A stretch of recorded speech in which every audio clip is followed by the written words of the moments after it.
नमस्कार दोस्तों, स्वागत है आप सभी का आपके अपने YouTube परिवार RS स्टडी ट्रिक परिवार में। और जैसा कि आप थंबनेल में देख रहे हो और आप सभी को ज्ञात है कि अपनी राम सिंह यादव की पुस्तक के पूरे 50 पेपर कंप्लीट हो चुके हैं और उसके बाद में हेराल्ड पुस्तक के भी 36 पेपर कंप्लीट हो चुके हैं।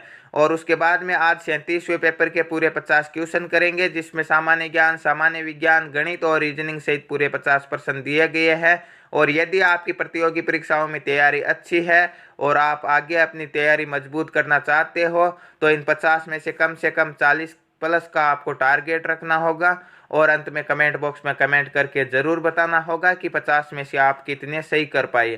साथ ही इन सभी वीडियो की PDF फाइल तथा अन्य प्रकार के नोट्स यदि आप प्राप्त करना चाहते हो तो आज ही हमारे टेलीग्राम चैनल को ज्वाइन कर लीजिए, जिसका लिंक नीचे डिस्क्रिप्शन में दिया गया है।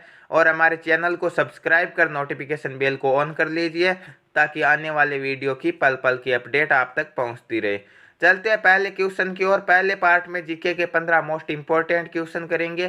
तो ये जीके का पहला पार्ट आपकी स्क्रीन पर दिया गया है और जिसका ये पहला क्वेश्चन है कि निम्न में से कौन सा भारत की बहुउद्देशीय नदी घाटी परियोजनाओं का उद्देश्य नहीं है। तो बहुउद्देशीय नदी घाटी परियोजना का उद्देश्य क्या क्या होंगे?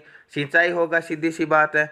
इसके अलावा बिजली उत्पादन भी होगा, बाढ़ का नियंत्रण करना भी इसका उद्देश्य होगा, परंतु वह संरक्षण नहीं होगा। ऑप्शन नंबर डी राइट होगा यहाँ पे। प्रथम एशियाई खेल किस देश में हुए थे? फिलीपींस, भारत, जापान या चीन? यदि बात आए किस शहर में हुए थे तो ये नई दिल्ली में हुए थे। और नई दिल्ली किसकी राजधानी है? भारत की राजधानी, तो भारत में हुए थे। ऑप्शन नंबर बी राइट होगा। चीन की राजधानी क्या है? चीन की राजधानी बीजिंग है। जापान की टोक्यो है। और फिलीपींस की राजधानी क्या होगी? फिलीपींस की राजधानी आपकी मनीला है। पुस्तक गीत गोविंद के लेखक कौन है? कालिदास, अश्वघोष, जयदेव और बाणभट्ट। तो कालिदास की पुस्तकें कौन कौन सी है? अभिज्ञान संकुलतलम, मेघदूतम, रघुवंशम, ये कालिदास की पुस्तकें है। हर्षचरित और कादम्बरी और हर्षचरित के लेखक कौन है? बाणभट्ट है। तो गीत गोविंद के लेखक कौन है? गीत गोविंद के लेखक जयदेव है। आप कमेंट बॉक्स में कमेंट करके बताना कि अश्वघोष किस राजा के दरबार में था। ग्रैमी अवार्ड किस क्षेत्र में दिया जाता है? संगीत, साहित्य, फिल्म या पत्रकारिता? तो ग्रैमी अवार्ड आपके किस क्षेत्र में दिया जाता है? संगीत के क्षेत्र में दिया जाता है। ऑप्शन नंबर ए राइट होगा यहाँ पे। निम्न में से कौन सा राज्य तांबे का सर्वाधिक उत्पादन करता है? राजस्थान, मध्य प्रदेश, आंध्र प्रदेश या झारखंड? तो तांबे का सर्वाधिक उत्पादन कौन करता है? तांबे की राजधानी कहा जाता है खेतड़ी झुंझुनू को। और खेतड़ी झुंझुनू कहाँ स्थित है? आपके राजस्थान में स्थित है। ऑप्शन नंबर ए राइट होगा। राजस्थान में सर्वाधिक तांबे का उत्पादन किया जाता है। संजय गांधी जैविक उद्यान निम्न शहरों में से किस में स्थित है? मुजफ्फरपुर, दरभंगा, भागलपुर या पटना? तो संजय गांधी जैविक उद्यान आपके बिहार की राजधानी पटना में स्थित है। ऑप्शन नंबर डी राइट होगा। नियाग्रा जलप्रपात स्थित है किस देश में? फ्रांस, इटली, स्वीडन या USA? तो नियाग्रा जलप्रपात आपके USA या अमेरिका में है। ऑप्शन नंबर डी राइट होगा। कम्युनिस्ट मैनिफेस्टो के लेखक कौन है? लेनिन, कार्ल मार्क्स, स्टालिन या इनमें से कोई नहीं? तो कम्युनिस्ट मैनिफेस्टो के लेखक आपके कार्ल मार्क्स है। ऑप्शन नंबर बी राइट होगा इस क्वेश्चन का। और नेक्स्ट क्वेश्चन है, टाइगर वुड्स का नाम संबंधित है किस खेल से संबंधित है? फुटबॉल से, बैडमिंटन से, गोल्फ से या इनमें से कोई नहीं? तो टाइगर वुड्स का नाम आपके गोल्फ से संबंधित है। ऑप्शन नंबर सी राइट होगा। उस देश का नाम बताइए जिसने स्वयं के नागरिकों पर रासायनिक हथियारों का प्रयोग किया। ईरान, सीरिया, इजराइल या इनमें से कोई नहीं? तो सीरिया ने अपने खुद के नागरिकों पर रासायनिक हथियारों का प्रयोग किया है। ऑप्शन नंबर बी राइट होगा। प्रथम विश्व युद्ध कब प्रारंभ हुआ था? तो 1914 में पहला विश्व युद्ध प्रारंभ होता है। और कब तक चलता है? 1919 तक चलता है।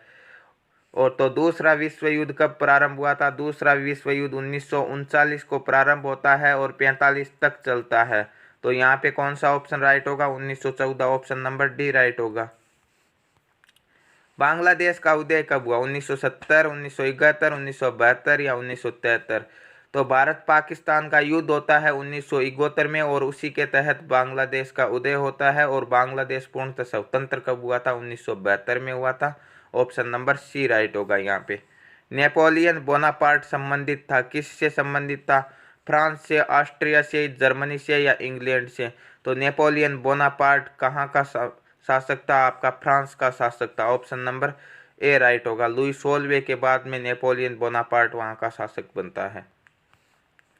निम्न में से कौन सी पुस्तक गांधी जी द्वारा लिखी गई? Discovery of India, my experiment with truth, India wins freedom, freedom at midnight. तो गांधी जी की पुस्तक है इनमें से माई एक्सपेरिमेंट विद ट्रूथ, सत्य के साथ मेरे प्रयोग। ऑप्शन नंबर बी राइट होगा यहाँ पे। भारत के लौह पुरुष के नाम से जाते हैं कौन? जवाहरलाल नेहरू, बाल गंगाधर तिलक, सरदार वल्लभ भाई पटेल या महात्मा गांधी। तो लौह पुरुष किसे कहा जाता है? सरदार वल्लभ भाई पटेल को कहा जाता है। और इसी के साथ में आपके जीके के 15 मोस्ट इंपॉर्टेंट क्वेश्चन कंप्लीट होते हैं। और नेक्स्ट पार्ट में हम करेंगे साइंस के मोस्ट इंपॉर्टेंट क्वेश्चन।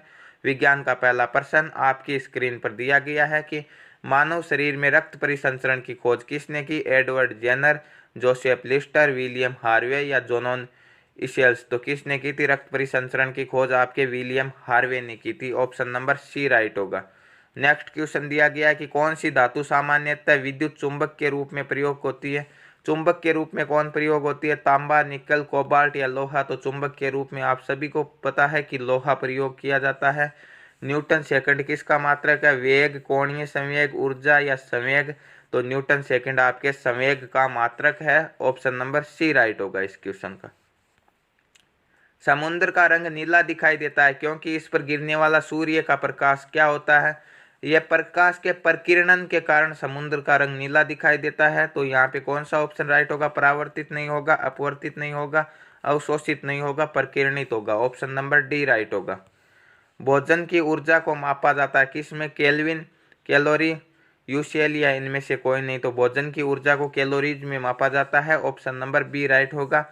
और दूध की शुद्धता किस में मापी जाती है? दूध की शुद्धता आपके लैक्टोमीटर से मापी जाती है। दूध का घनत्व या दूध की शुद्धता। ऑप्शन नंबर ए राइट होगा। भूकंप की तीव्रता को मापा जाता है। वैसे बात करें तो भूकंप की तीव्रता को रिक्टर स्केल से मापा जाता है, परंतु कौन सा यंत्र है? उस यंत्र को कहा जाता है सिस्मोग्राफ। और भूकंपों का अध्ययन क्या कहलाता है? सिस्मोलॉजी कहलाता है। यहाँ पे ऑप्शन नंबर डी राइट होगा। सिस्मोग्राफ से मापा जाता है। यदि रक्त कोशिकाएं हटा दी जाए तो शेष द्रव होगा क्या? सीरम, प्लाज्मा, लिम्फ या सार्नोविमल द्रव। तो शेष द्रव क्या कहलाएगा? रक्त कोशिकाएं हटा दी जाएगी तो सीरम कहलाएगा। ऑप्शन नंबर ए राइट होगा। विटामिन सी का रासायनिक नाम? Citric acid, ascorbic acid, oxalic acid या नाइट्रिक एसिड। तो विटामिन सी का रासायनिक नाम आपके एस्कॉर्बिक एसिड होता है। ऑप्शन नंबर बी राइट होगा यहाँ पे। कांसा एक मिश्र धातु है किसका? तांबे और जस्ते का, कॉपर और टिन का, लोहे और तांबे का या जस्ते और टिन का। तो तांबा आपके कॉपर और टिन का मिश्र है, तांबे और टिन का है। ऑप्शन नंबर बी राइट होगा। प्याज रूपांतरित रूप है किसका है? तने का, पत्तियों का, जड़ का या पुष्प का। तो प्याज और आलू आपके तने के रूपांतरित रूप है। ऑप्शन नंबर ए राइट होगा। सामान्यतः पुरुष का तापमान क्या है? सामान्यतः पुरुष का तापमान होता है लगभग 37 डिग्री सेल्सियस, या उसे फ़ारेनहाइट पर बात करें तो कितना होता है? 98.6 डिग्री फ़ारेनहाइट। तो यहाँ पे कौन सा ऑप्शन राइट होगा? यहाँ पे 81.1 डिग्री सेल्सियस नहीं होगा, 21.7 डिग्री सेल्सियस नहीं होगा, 90 डिग्री सेल्सियस भी नहीं होगा। लगभग 37 डिग्री बताया था तो 36.9 डिग्री सेल्सियस लगभग सही होगा। ऑप्शन नंबर बी राइट होगा। निम्न में से कौन सी ग्रंथि अश्रु श्रवण करती है? लोक्रिमल, प्यूटिट्री, थायराइड या पेनक्रियाज। तो अश्रु श्रवण कौन सी करती है? अश्रुओं का श्रवण आपके लोक्रिमल ग्रंथि करती है। ऑप्शन नंबर ए राइट होगा। किसी सामान्य पुरुष में प्रति मिनट औसत हृदय स्पंदन है? हृदय की गति कितनी होती है? 1 मिनट में लगभग स्वस्थ मनुष्य में 72 बार होती है। 50, 70, 80 या 100। तो लगभग 72 बताया था तो ऑप्शन नंबर बी राइट होगा, लगभग 70 होगी। बीसीजी के टीके का प्रयोग किसके विरुद्ध प्रतिरक्षा में होता है? कुकर खांसी, तपेदिक, विषाणु या चेचक। तो बीसीजी का टीका लगाया जाता है आपका तपेदिक हेतु। ऑप्शन नंबर बी राइट होगा। जंतुओं में होने वाला फुट एंड माउथ रोग किसके कारण होता है? जीवाणु, कवक, प्रोटोजोआ या विषाणु। तो फुट एंड माउथ आपके वायरस के कारण होता है, विषाणु के कारण होता है। ऑप्शन नंबर डी राइट होगा। नेक्स्ट क्वेश्चन है, रेशम के कीड़े अपने जीवन चक्र की किस अवस्था में वाणिज्यिक रेशे का उत्पादन करते हैं? अंडा, लार्वा, प्यूपा या इमागो। तो ये किस अवस्था में आपके रेशे का उत्पादन करता है? तो ये लार्वा की अवस्था में रेशम का उत्पादन करते हैं। ऑप्शन नंबर बी राइट होगा। शिशु के विकास के लिए अधिक आवश्यक कौन है? प्रोटीन, विटामिन, कार्बोहाइड्रेट या वसा। तो शिशु के विकास के लिए सर्वाधिक महत्वपूर्ण कौन होता है? आपका प्रोटीन होता है। ऑप्शन नंबर ए राइट होगा। मनुष्य द्वारा काटने के लिए प्रयोग किए जाते हैं सबसे आगे वाले दांत कौन से होते हैं? कृंतक होते हैं। ऑप्शन नंबर ए राइट होगा, इनकस जिसे कहते हैं। वयस्क मानव में मिक्सिडिमा रोग होने का कारण क्या है? अवटु अतिक्रिया, अवटु अल्पक्रिया, अतिप्रवृत्तता या अल्पप्रवृत्तता। तो क्या होता है आपका मिक्सिडिमा रोग का कारण? आपका अवटु अल्पक्रियता होता है। ऑप्शन नंबर बी राइट होगा।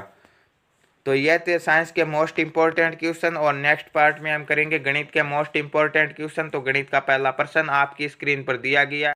एक वर्ग का विकर्ण 20 मीटर है, वर्ग का क्षेत्रफल कितना है? तो यदि वर्ग की भुजा दी गई होती है तो क्षेत्रफल क्या होता है? भुजा स्क्वायर। परंतु यदि विकर्ण आ जाए तो आपको क्या करना है? विकर्ण का स्क्वायर बट्टे 2। ठीक है, उसमें 2 का भाग दे देना, और भुजा आए तो सीधा भुजा स्क्वायर हो जाएगा। तो विकर्ण स्क्वायर मतलब 20 मीटर है विकर्ण, तो 20 का स्क्वायर 20 गुणा 20, और भाग किसका देना है? बट्टे 2 का भाग देना है। 2 से 20 कितनी बार कटेगा? 10 बार, और 10 को 20 से गुणा करेंगे तो कितना आएगा? 200 वर्ग मीटर आएगा उस वर्ग का क्षेत्रफल। ऑप्शन नंबर सी राइट हो जाएगा यहाँ पे। एक समभुज त्रिभुज की ऊंचाई √6 है, तो उसका क्षेत्रफल कितना है? तो ऊंचाई दी गई है 6, तो क्षेत्रफल आपको ज्ञात करना है। तो यह होगा आपका समभुज त्रिभुज, जिसकी तीनों भुजाएं किस प्रकार की होती है? समान होती है, और यह इसकी ऊंचाई होती है। तो यह इतना एक क्या हो जाएगा? एक समकोण त्रिभुज हो जाएगा। तो इस त्रिभुज की मान लो हमने ये भुजा 1 मान ली, तो यह कितनी हो जाएगी? यह हो जाएगी 1/2, और यह इतनी हम ज्ञात भी कर सकते हैं। और यह कितनी दी गई? ये √6 दी गई है। तो यह कर्ण का स्क्वायर बराबर क्या होता है? आधार स्क्वायर प्लस लंब स्क्वायर। परंतु हमारे पास तो क्या दी गई? यह भुजा दी गई, इसे आधार मान सकते हैं या लंब मान सकते हैं, तो आधार मान लिया इसे। तो आधार का स्क्वायर बराबर क्या हो जाएगा? कर्ण का स्क्वायर माइनस लंब का स्क्वायर। तो अब √6 का स्क्वायर बराबर क्या हो जाएगा? कर्ण का स्क्वायर मतलब 1 का स्क्वायर, और माइनस क्या हो जाएगा? 1/2 का स्क्वायर। तो √6 का स्क्वायर हो जाएगा 6 बराबर 1 का स्क्वायर 1 माइनस 1/2 का स्क्वायर कितना हो जाएगा? 1/4। एलसीएम कितना आएगा? इन दोनों का 4 आएगा। 1 का भाग 4 में 4 बार, और 4 को 1 से गुणा करेंगे 4 माइनस 1 बराबर 6। तो 3/4 बराबर कितना दिया गया? 6 दिया गया है। तो ये 4 का पक्षांतरण करेंगे तो गुणा में चला जाएगा। तो 3 बराबर का क्या हो जाएगा? 6 × 4, 3 से 6 2 बार कटेंगे, तो आपकी भुजा स्क्वायर बराबर आ जाएगा 8। तो अब समबाहु त्रिभुज का क्षेत्रफल क्या होता है? √3/4 गुणा भुजा स्क्वायर, और भुजा स्क्वायर का मान आया हमारे पास 8। ठीक है, 8 4 से 8 2 बार कटेगा, और 2 को √3 से गुणा करेंगे तो 2√3 आ जाएगा। ठीक है, ऑप्शन नंबर कौन सा राइट हो जाएगा? ऑप्शन नंबर आपका राइट हो जाएगा 2√3, ऑप्शन नंबर बी राइट हो जाएगा। त्रिभुज एबीसी में कोण दो कोण ए बराबर 3, कोण बी बराबर 6, कोण सी हो, तो कोण बी का मान क्या होगा? तो 2a बराबर 3b है, तो a/b बराबर क्या हो जाएगा? ये 3 अपनी जगह स्थायी रहेगा, 2 उधर जाएगा तो भाग में 3/2, और b/c बराबर क्या हो जाएगा? b/c बराबर वही नियम, ये 6 स्थायी रहेगा, 3 उधर जाएगा, 6/3। अब हमें क्या करना है? इन सभी का अनुपात निकाल लेते हैं। a/b/c। a/b दिया गया 3/2, 3/2। b/c दिया गया है 6/3, तो 6/3। अब जहाँ पे कुछ नहीं, यहाँ पे कुछ नहीं, ये पास वाले 2 उतार दो। यहाँ पे कुछ नहीं है तो ये पास वाले 6 उतार दो, गुणा कर लो। 6 को 3 से किया 18, 6 को 2 से किया 12, और 3 को 2 से किया 6। 18/12/6। 6 से 18 3 बार कटेगा, 12 2 बार कटेगा, 6 1 बार कटेगा। तो अनुपात क्या आ गया? 3:2:1। बी का पूछा, बी का अनुपात कितना? 2। कुल अनुपात कितना? 3 2 5 और 1 6। और तीनों कोणों का योग कितना होता है? सभी को पता है 180 डिग्री होता है। 6 से 180 कितनी बार कटेगा? 6 3 18 30 बार, और 30 को 2 से गुणा करेंगे 60 डिग्री आएगा। ऑप्शन नंबर डी राइट होगा। यदि tan theta plus cot theta बराबर 5 हो तो tan square theta plus coat square theta क्या होगा? तो कोट को हम क्या लिख सकते हैं? 1/tan भी लिख सकते हैं। ठीक है, क्योंकि tan कोट का क्या होता है? उल्टा होता है, और कोट tan का उल्टा होता है। तो हम इस प्रकार लिख सकते हैं tan प्लस 1/tan बराबर क्या दिया गया, बराबर 5 दिया गया। इसी प्रकार टेन स्क्वायर प्लस 1/10 बराबर क्या होगा। तो आपके पास एक सूत्र है कि x प्लस 1/x बराबर, यदि कोई संख्या दी गई है, मान लो p दिया गया है, तो x square plus 1/x square बराबर क्या होगा, p स्क्वायर माइनस 2 होगा। इस सूत्र को ध्यान रखना। तो यहाँ पर भी क्या होगा, p स्क्वायर माइनस 2, p का मान क्या हो जाएगा, 5 का स्क्वायर क्या होगा 25 माइनस 2 बराबर कितना होगा 23। ऑप्शन नंबर ए राइट होगा यहाँ पे। सबसे बड़ी भिन्न कौन सी है। भिन्न ज्ञात करने का अपना तरीका, सभी के अंश में एक एक जीरो जोड़ दो, 2 का 20 कर दो, 8 का 80 कर दो, 3 का 30 कर दो और 11 का 110 कर दो। भाग दे हो देगा कितनी बार जाएगा, 20 में 3 का भाग 6, 3 18 लगभग 6 बार जाएगा। 80 में 11 का भाग 11 7 77 लगभग 7 बार जाएगा। 30 में 5 का भाग 6 बार जाएगा और 110 में 17 का भाग 17 छक्के 102 लगभग 6 बार जाएगा। ठीक है, तो सबसे बड़ा मान किसका आ रहा, इसका आ रहा 7, तो ये सबसे बड़ी होगी। ऑप्शन नंबर बी राइट होगा यहाँ पे। 3/4, 4/5 और 7/60 है का HCF ज्ञात करना। यदि भिन्न के रूप में आप HCF या LCM पूछा जाए तो जो पूछा जाता है वह किसका निकाला जाता है, ऊपर वाली संख्या का, और जो नहीं पूछा जाता वह नीचे वाली का। HCF पूछा तो ऊपर वाली का HCF और नीचे वाली का LCM। ठीक है, तो 3 और 4 क्रमागत है और जहां पर भी क्रमागत संख्या आ जाए HCF क्या हो जाएगा, 1 हो जाएगा। वैसे देखें तो 3 और 7 अभाज्य अभाज्य आ जाए तो भी 1 होगा। अब नीचे वाली का LCM निकालना। LCM के लिए आपको क्या करना, सबसे बड़ी संख्या को देखना, या तो वह आएगा या उसका कोई गुणा जाएगा। तो 60 है, 60 में 60 का भाग भी जाता है, 5 का भी जाता है, 4 का भी जाता है, तो इसका 60 ही आ जाएगा। 1/60 ऑप्शन नंबर डी राइट हो जाएगा। एक विद्यार्थी सही सवालों की तुलना में दुगुने गलत सवाल करता है। मान लो एक सवाल सही करता है तो दुगुना 2 गलत करता है। ठीक है, कितने हो गए, कुल सवाल हो गए 3।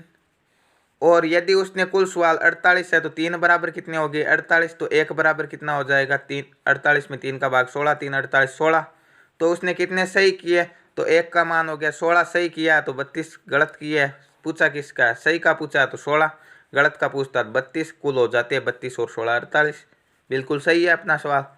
225 रुपये का 7% बराबर है, 7% निकालना 225 का।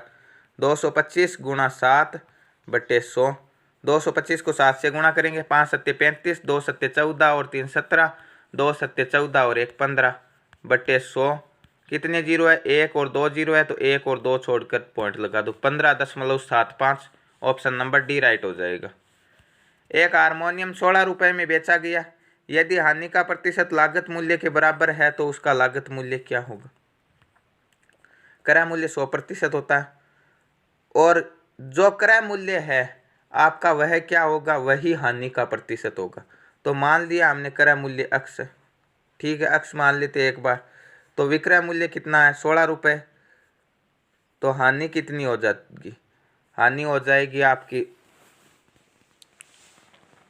हानि प्रतिशत में ज्ञात करें तो कुल प्रतिशत 100% होती है और 100 में से x% घटा देंगे तो वो हो जाएगा विक्रय मूल्य। तो ये 16 कितना प्रतिशत है, 100 माइनस x% है, और गुणा हमें ज्ञात करना क्रय मूल्य जो कि कितना आना चाहिए 100 और माना हमने x है।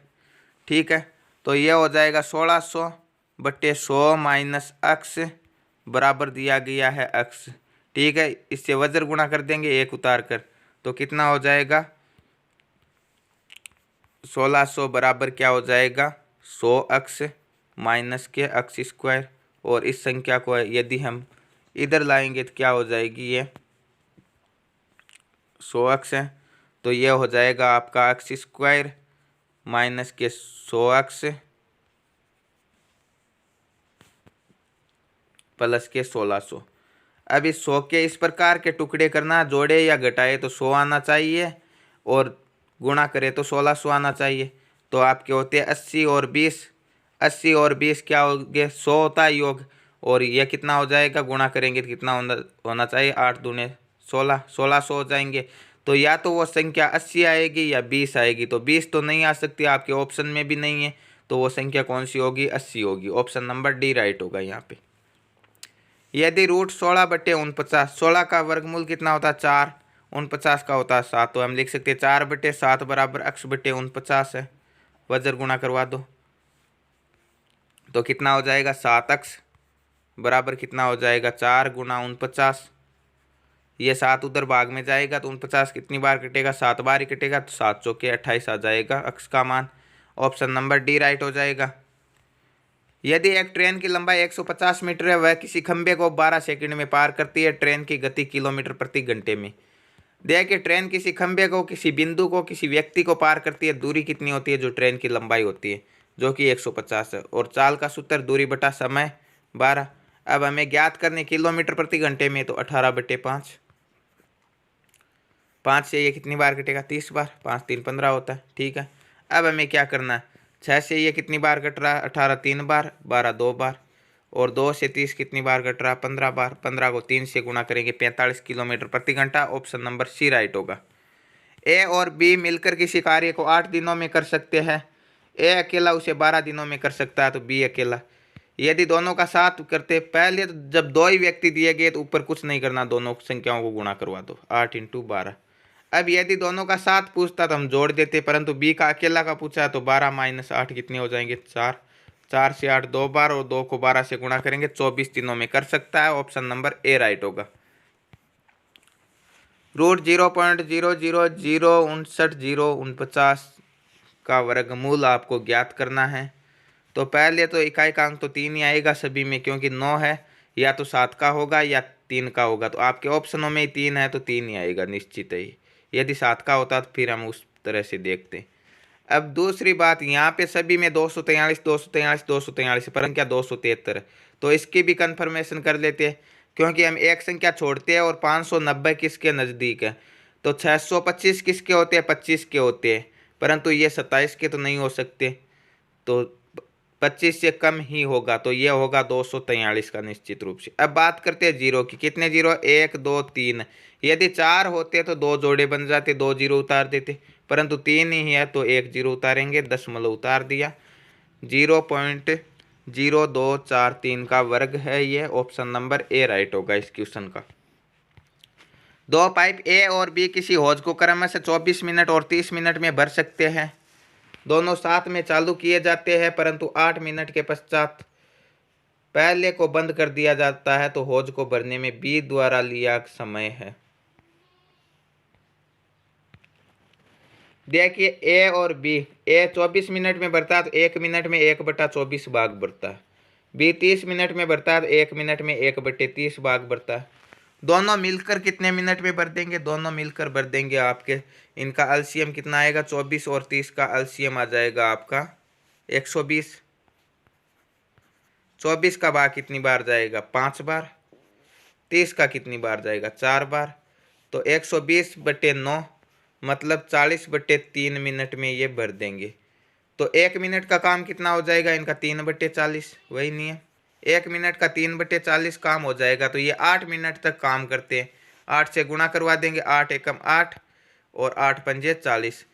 तो 8 मिनट में ये 3/5 भाग भर देंगे, तो शेष कितने बचेंगे, 5 में से 3 भाग भर दिया तो 2/5 भाग शेष बचेगा इसका, ठीक है। तो 2/5 भाग भरने में यह बी कितना समय लेगा, तो 1 मिनट में 1/30 भाग का समय लेता है, तो 2/5 में 1/30 का भाग देंगे, तो भाग देने का अपना नियम 30/1 से गुणा करवा देंगे। 5 से 30 6 बार, और 6 दूने 12 मिनट में बी भर देगा। ऑप्शन नंबर ए राइट होगा यहाँ पे। नेक्स्ट क्वेश्चन और आज का लास्ट क्वेश्चन, 11 किलोग्राम चीनी की कीमत 264 रुपये, 14 किलोग्राम चाय की कीमत 252 रुपये, 17 लीटर दूध की कीमत 544 रुपये है। 24 किलोग्राम चीनी, 21 किलोग्राम चाय और 25 लीटर दूध की कीमत कितनी है। तो पहले हमें ज्ञात करना होगा 1 किलोग्राम चीनी की कीमत, 1 किलोग्राम चाय की कीमत, 1 किलोग्राम आपके किसकी कीमत, दूध की कीमत। तो 11 किलोग्राम चीनी की कीमत 264 है, तो 1 किलोग्राम की कितनी होगी, 264/11 कितना आएगा आपका, 11 दूने 22 और 11 चौके 44, 24 रुपये किलो है चीनी। उसके बाद में दिया गया है कि 14 किलोग्राम चाय की कीमत 252 है, 252/14 कितना आएगा, 14 एकम 14, 11 शेष पर बचेंगे 112, 14 7 98, 14 8 112, 18 रुपये प्रति किलोग्राम की दर से आपकी चाय आती है। 17 लीटर दूध की कीमत 544 है, तो 544/17 कितना आएगा? ये आएगा आपका, भाग देंगे 17 3 51, 17 दूने 34, 32 रुपये प्रति किलोग्राम। अब आपको पूछा क्या गया है कि आपको पूछा गया 24 किलोग्राम चीनी, तो 1 किलोग्राम का 24 है, तो 24 से गुणा करवा दो। और क्या पूछा गया है? और पूछा गया है आपका 21 किलोग्राम चाय, तो 21 से गुणा करवा दो चाय वाले को। 25 लीटर दूध, तो दूध वाले को 25 से गुणा करवा दो। कितना उत्तर आएगा? 24 को 24 से किया 576। इसे करते 18 को 21 से, 18 के 8, 18 दूने 36 और 1 से 39, 378। 32 को 25 से करते हैं, 25 दूने 50 के 0, 25 3 75 और 5 80 के 80। जोड़ दो, कितने आएंगे? 8 और 6 14, 7 और 7 14, 1 15, 8 और 3 11, 5 16 और 1 17, 1754 रुपये होंगे। ऑप्शन नंबर कौन सा राइट होगा? 1754 रुपये ऑप्शन नंबर बी में दिए गए हैं, तो ऑप्शन नंबर बी राइट हो जाएगा। तो ये थे आज के 37वें पेपर के पूरे 50 क्वेश्चन। नेक्स्ट पार्ट में हम 38वें पेपर, और इस प्रकार ये सीरीज पूरे 50 पेपर तक चलती रहेगी, और उसके बाद में कोई नया शेड्यूल लेंगे। तो रोज़ाना समय पर वीडियो पाने के लिए चैनल को सब्सक्राइब कर लीजिए, नोटिफिकेशन बेल को ऑन कर लीजिए, ताकि आने वाले वीडियो की पल पल की अपडेट आप तक पहुंचती रहे। मिलते हैं नेक्स्ट वीडियो में, तब तक के लिए थैंक यू, धन्यवाद।